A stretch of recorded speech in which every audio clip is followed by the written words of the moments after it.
Uau, chefe Bira Farias, boa tarde, gente, tudo bem? Tudo bem. Prazer recebê-los. Saudade de você, minha embaixadora. Como é que você tá? Tô ótima, Você tá melhor bem? ainda agora aqui, né? Delícia, olha, né? olha que espetáculo. Gostou? De tênis, mas tá no style. Linda, Tá no maravilhosa. estilo. Chefe, obrigada que você veio, viu, chefe Bira? Pois não, eu Você que chefe agradeço. Há quanto tempo? Há 23 anos. E por que se tornou chefe? Vamos lá, eu sou natural de Florianópolis, eu fiz a minha faculdade em Florianópolis porque a minha mãe era cozinheira e ela ensinou não só eu, a todos os filhos, e eu achei que a gastronomia era uma forma de eu conseguir mudar o mundo. Eu não mudei o mundo, mas eu mudei a minha vida, por isso sou mais feliz. Que legal. É um ministério que ele faz. É um ministério. Sim. Agora, quando você fala que a sua mãe era cozinheira, ela ensinou vocês a cozinharem também. E ela ensinou vocês, além de cozinhar, a comer esses alimentos também? Bastante, bastante. Porque assim, é uma família muito humilde, sou natural da ilha de Florianópolis, a nossa gastronomia, a nossa dieta alimentar, a base dela era peixes e frutos do mar, né? E eu sou descendente de açorianos, daquela região, Que né? legal! Por isso que todo mundo acha que eu sou português, que eu falo de uma forma bem diferente, mas é um pouco uma linguagem ainda coloquial, por causa, né? Nós temos uma cultura um pouco fechada lá na ilha. E desde então, desde pequena, ela me ensinou a comer frutos do mar, peixe. Hoje a gente vê muito o sushi, o sashimi. A gente já comia isso há muitos anos atrás, só que não com essa pegada oriental, né? Porque o que eu encontrava ali da beira da praia era o mais natural, o mais simples e o mais fresco possível. Então, pegava o peixe, comia, pegava o siri, comia na hora, esse tipo de coisa. Gabizinha, por que tratar desse assunto hoje? Porque esse assunto é um assunto que deveríamos falar sempre, né? A alimentação dentro de casa, ela une as pessoas, além de trazer uma saúde e a qualidade de vida do nosso corpo, também é um ambiente onde a gente pode estar mais próximo dentro de casa. Sim, você a gente sempre fala perdeu isso, nisso, né? né? A gente perdeu isso, perdeu sentar à mesa, fazer as refeições, o tempo da mãe com o filho. O chefe Bira tem um projeto muito bacana, essa questão das crianças que ele vai falar, mas trazer a criança para dentro do ambiente da cozinha, para que ela aprenda o que é o alimento, para que ela crie essa memória com a mãe, para que ela coloque a mão na massa. A gente perdeu isso, hoje tudo é pacote, a gente sai abrindo pacote, a gente só sai comendo, a gente perdeu a essência, né, que é tão importante para as famílias. A gente desembrulha e acaba não descascando. Exatamente. Porque é mais fácil, é mais prático, mas é aí que está o perigo. Chefe Bira, conta um pouquinho então desse seu projeto, como é que funciona? Então, vamos lá. Há 17 anos eu fui fazer minha especialização na Itália, aí eu conheci o movimento Slow Food, que é um movimento internacional, hoje em todos os países do mundo, e desde então eu venho trabalhando com a filosofia deles. O que é o Slow Food? Slow Food, ele é um movimento que ele se contrapõe ao fast food, ele não é contra, ele se contrapõe. Então não é para comer tipo rápido, não é para ser tudo... Exatamente, é o contrário disso, é bem isso que a Gabi acabou de falar. O Slow Food, ele preconiza a alimentação da família em casa, sentado à mesa, o convívio, a sociabilidade, onde ele traz todas as pessoas a um bem comum, que é o ato de comer. E que nós estamos perdendo isso. Nós estamos, cada dia que passa, esse ato de comer deixou de ser sociável e ele passou a ser muito mais terceirizado. Sim. Então, a partir do momento que eu terceirizo o ato de comer da minha família, eu não estou só terceirizando a alimentação, eu terceirizo também o sentimento, a conversa, a conviabilidade, entendeu? Eu estou passando para um terceiro aquilo que eu deveria propor à minha família. Entendeu? Então, hoje, o que a gente vê, Sara, cada vez mais é as crianças se distanciando cada vez mais do ato de comer. Então, comer para eles não é tão atrativo. Por isso que tu falou da seletividade do teu filho. Sim. Entendeu? A partir do momento que a criança não entende o que ela está comendo, ela se torna seletiva. Se eu for fazer uma enquete e conversar com todos os pais e mães, eles sabem que os filhos gostam de comer, mas eles não entendem o ato de comer. Ou seja, o que ele precisa comer para deixar ele feliz.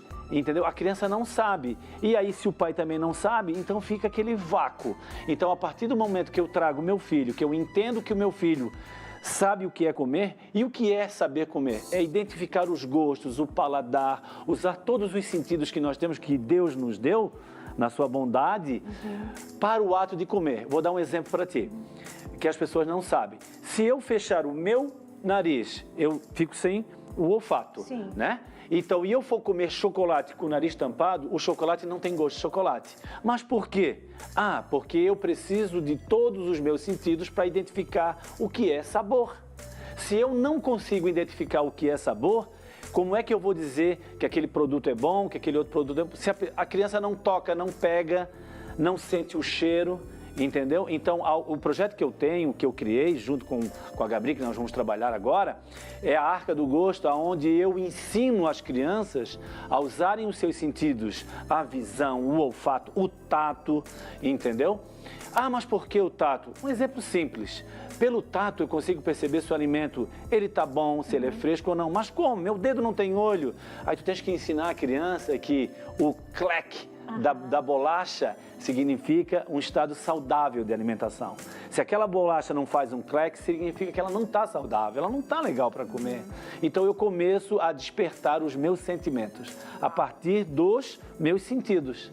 E é isso que nós queremos trazer. E parece que é só sobre comida, né? Às vezes quem está assistindo pode pensar, ah, mas meu filho não vai querer ir para a cozinha, não acho interessante ensinar ele a mexer com o alimento. Mas não é só de comida que a gente está falando, não, né? É de desenvolvimento infantil.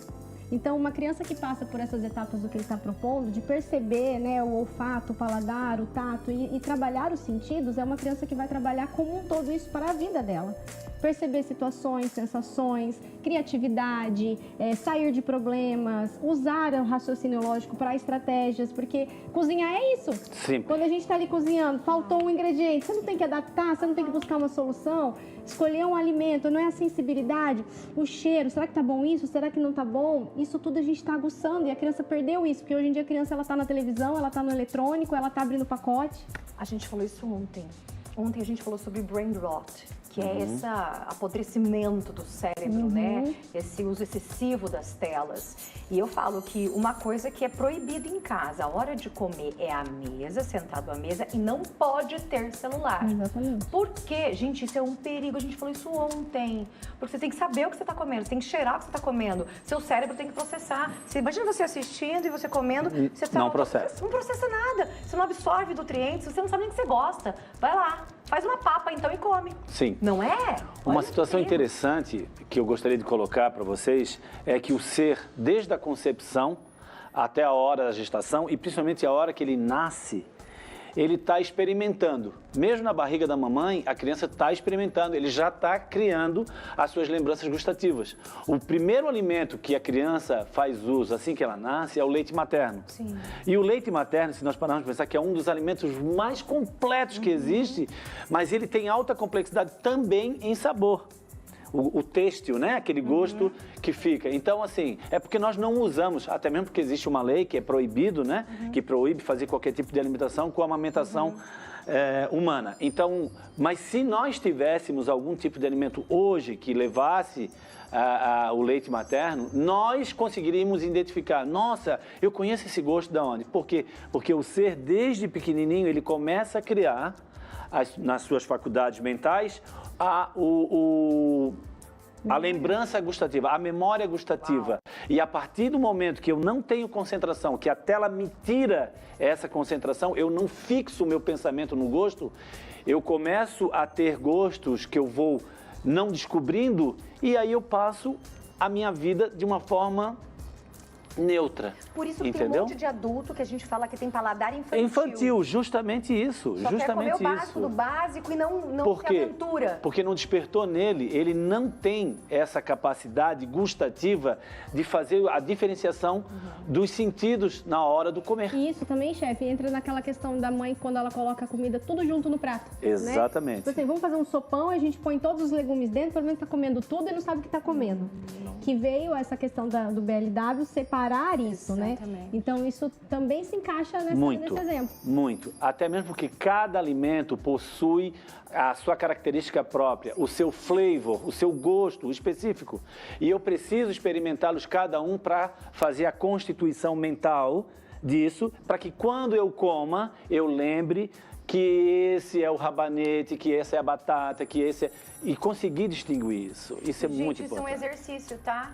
Você fala assim, nossa, mas eu fazia papinha, misturava tudo e colocava porque era mais prático, porque foi nos ensinado assim. Mas é um exercício, então não tô falando, mas meus filhos não são mais pequenos, tudo bem, eles são grandes agora, mas já são adultos. Ainda é tempo de você mudar nosso paladar. Sim. A gente ainda pode mudar o nosso paladar, tá? Quando que a gente começa? Hoje.